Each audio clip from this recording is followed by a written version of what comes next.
ఉప్పరునికుంట bauxite నిర్మాణం కోసం వరంగల్లో ఆందోళనలు తిరిగి మొదలయ్యాయి. 3 సంవత్సరాలుగా మురుగునీటితో మునిగిపోతున్న శ్మశాన వాటిక సమస్యపై 40వ డివిజన్ కార్పొరేటర్ మరుపల్ల రవి ఆధ్వర్యంలో ప్రజలు గ్రీవెన్స్ కార్యక్రమంలో ధర్నా చేపట్టారు. టౌన్ ప్లానింగ్ అధికారుల నిర్లక్ష్యమే ఈ పరిస్థితికి కారణమని రవి తీవ్రంగా విమర్శించారు. బాక్సైడ్ ను వెంటనే ప్రారంభించాలంటూ ప్రజలు పెద్ద ఎత్తున నినాదాలు చేశారు. పోలీసుల జోక్యంతో అధికారులు వినతి పత్రం స్వీకరించి 3 రోజుల్లో స్థలాన్ని పరిశీలించి మార్కింగ్ ఇస్తామని హామీ ఇచ్చారు. మేయర్ గుండు సుధారాణి కూడా వెంటనే స్పందించి మురుగునీరు శ్మశాన వాటికలోకి వెళ్లకుండా తక్షణ చర్యలు తీసుకోవాలని అధికారులను ఆదేశించారు.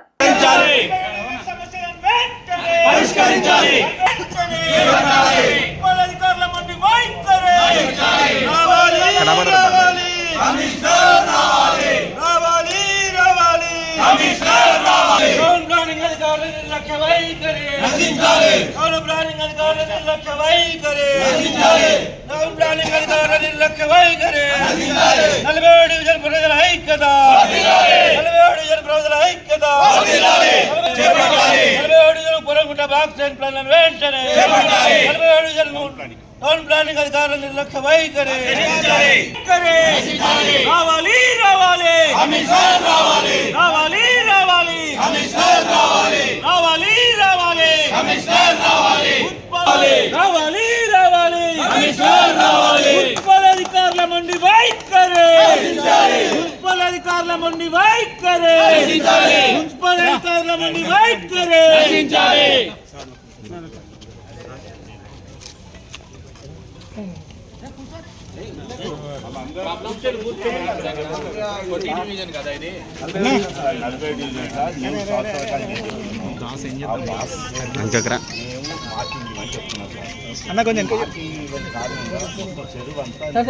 శ్మశాన వాటికి అంతా మొత్తం నిండిపోతాం సార్.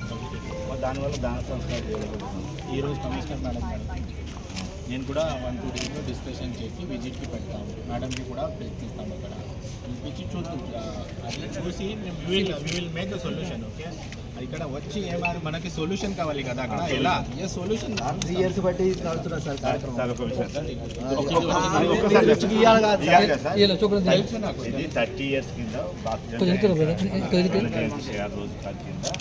మేయర్ రాజేశ్వరరావు ఉన్నప్పుడు బాక్సిజన్ కట్టించారు. అప్పుడు ఇల్లు ఎన్ని అక్కడ వరకు కట్టించారు. తదనంతరం ఖాళీ అయిపోతానే ఉద్దేశంతో ఒక 40-50 లక్షలు సీఎంఏ నిధులు విడుదల చేయించాం సార్. చేసినాక కట్టుకుంటే కాంట్రాక్ట్ వచ్చింది సార్. వచ్చినాక ఏమైందంటే ఆ రాటక కచ్చారకు ఈ మార్కింగ్ చేయలేదు మా టౌన్ కానీ ఇక వరకు అక్కడ అయింది సార్. దీనికి వాళ్ళు రియల్ ఎస్టేట్ వాళ్ళు అంతా కాలో తవ్వి మొత్తం శ్మశాన వాటికి వెళ్ళి పంపించారు. కూడా ఆఫీసర్స్కి కూడా ఆ రోజు పిలిపిస్తాం. మేడం కూడా పిలిపిస్తాం. చూపిస్తాం అక్కడ చేసి ఎంత సొల్యూషన్ అయితే వి విల్ డూ. అయితే దీనివల్ల ఏమైతుంది సార్ అంటే తెలుసు శ్మశాన వాటిక మునుగుతుంది, డీకేనర్ మునుగుతుంది, రిజిస్ట్రేషన్ ఆఫీస్ మునుగుతుంది, తాళ పద్మావతి కాలేజ్ మునుగుతుంది సార్. రిజిస్ట్రేషన్ ఆఫీస్ మొత్తం మునిగిపోతుంది సార్. అదే సార్ ఇది ఒక్కసారి సార్ నేను ఒక 50 సార్లు చెప్పిన సార్. 50 సార్లు చెప్పిన సార్. ఏసీబీ గారు అయితే ఒక 50-20 సార్లు వచ్చారు కదా. దానికి ఏం కావాలి. టౌన్ ప్లానింగ్ సార్ మీ ఇక్కడ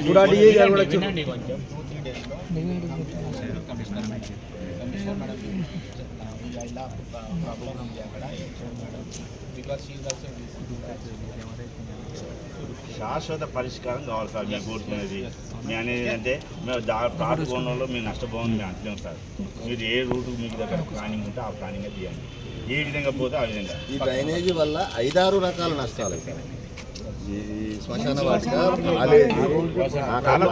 మొత్తం సార్. అది పాపం మా తాళపద్మ కాలేజ్ గోడకు ముందుతాను విద్యార్థులు చదువుకోలేకపోతాను. మొత్తం స్మెల్ విపరీతమైన స్మెల్, బ్యాడ్ స్మెల్ వస్తున్నది. అదే సార్ ఇన్ని రోజులు బతుకుతాడు 70 ఏళ్ళకు 80 ఏళ్ళకు తానిపోతే తీసుకెళ్ళి దానం చేయాలంటే కూడా అక్కడ పరిస్థితి మంచిగా లేదు సార్. అయితే సార్ దయచేసి మీ అనేది సార్ అనేది వాటర్ రాకుండా మొరం కన్నా ఛార్జ్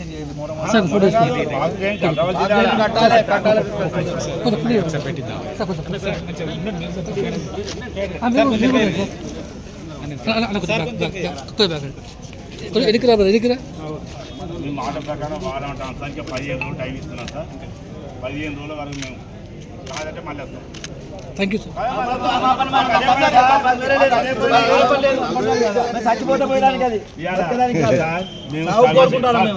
మేము స్ట్రగుల్ చేస్తే ఇవాళ ప్రశాంతంగా అయింది సార్. నేను ఈ కార్పొరేషన్ పాతకాలం జ్ఞాపకం వస్తే ఒక్కరు ఉండరు సార్. అటువంటిది ఇవాళ శాంతంగా ఎందుకంటే మీరు చేస్తారనే ఆలోచనతో మేము ఉన్నాం. 46 డివిజన్ పంచాయతీ అయింది ఇదివరకు ఒకసారి. నేను కాల్ చేస్తాను. మా స్వార్థం గురించి చేయండి సార్. ప్లాట్లకు అన్యాయం చేయండి మేము అంటాం. అది అక్కడ ఎట్లా ఉంటే అక్కడ ఆ విధంగా చేయండి మీరు దయచేసి. మేము మళ్ళీ అంటే సార్ 15 రోజులు టైం ఇచ్చాను సార్. 3 రోజులు సార్ అన్నాడు.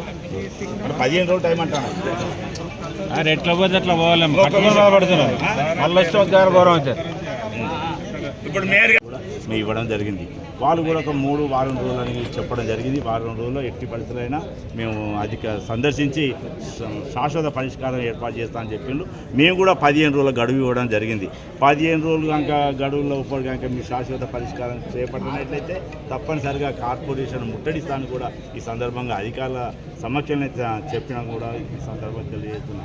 ఇవాళ బాక్స్ డ్రైన్ నిర్మాణం చేపట్టని కారణంగా ఇవాళ శ్మశాన వాటికతో పాటు తాళ పద్మావతి కాలేజీ, ఇవాళ అక్కడ ఖాళీ ప్లాట్లు, అక్కడ మసీదు ఉన్నది, రిజిస్ట్రేషన్ ఆఫీస్ ఉన్నది, డీకే నగర్ ఉన్నది, కుటుంబ శ్మశాన వాటిక ఉన్నది. వర్షాకాలం వచ్చినట్టు మొత్తం బీసీ హాస్టల్ కూడా బీసీ హాస్టల్ పోయిన వాళ్ళు టీచింగ్ చెప్పే ఉపాధ్యాయులు కూడా వరద వల్ల కూడా లోపలికి పోవడం కానీ ఇతర రావడం కూడా చాలా ఇబ్బంది ఉన్నది. మరి ఇటువంటి పరిస్థితులు నెలకొన్నాయి. దయచేసి అధికారులు కమిషనర్ గారు కానీ మా మేయర్ గారు సుధారాణి గారి కూడా దృష్టికి ఇప్పుడు తీసుకెళ్తున్నాం. వారికి కూడా ఎరికే విషయం.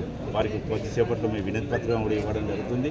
వారు కూడా స్పందించి స్వయంగా అక్కడికి వచ్చి స్థల పరిశీలన చేసి మొత్తం ఈ బాక్స్ పూర్తి స్థాయిలో అక్కడ ఎస్టీపీ వాళ్ళు 3 ఫీట్ల రంధ్రంతో పైకి ఏర్పాటు చేయడం. బాక్స్ 10 ఫీట్లు ఉంటుంది. 10 ఫీట్ల నుంచి 7 ఫీట్లు దానివల్ల వర్షం పడ్డప్పుడల్లా డీకే నగర్ రిజిస్ట్రేషన్ ఆఫీసు శ్మశాన వాటికలు ముంతాన్ని కూడా ఎన్నోసార్లు అధికారులు చెప్పిన నా మాటను గడిచేవని పెడతాను. శాశ్వత పరిష్కారం చేపడితే 15 రోజుల ముట్టడిస్తామని కూడా ఈ సందర్భంగానే హెచ్చరిస్తున్నాను.